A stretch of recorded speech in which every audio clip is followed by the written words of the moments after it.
היי חברים, אני יכול להיות איתכם כנה לרגע? למה כל יוצרי התוכן הקטנים נראים כאילו הם כלום? הם מעלים סרטון, עורכים טלפונים שבורים ומסכים שאי אפשר לראות איתם כמעט. מנסים את הכי טוב שלהם, ורק מצפים לכמה לייקים קטנים. הקהל קטן, הצפיות נמוכות. הם עדיין מצפים יום אחרי יום, ממשיכים לערוך, ממשיכים לעלות, ועדיין לא מוערכים מספיק. הם לא מוותרים, למרות שאתם, כן בסוף ויתרתם.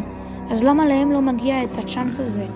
להיות גדולים, כמו כל היוטיוברים האחרים. אז אם אתם רואים מישהו שהוא יוצר תוכן קטן, בבקשה, תפרגנו לו בלייק, תגיבו לו תגובה, תמשיך ככה.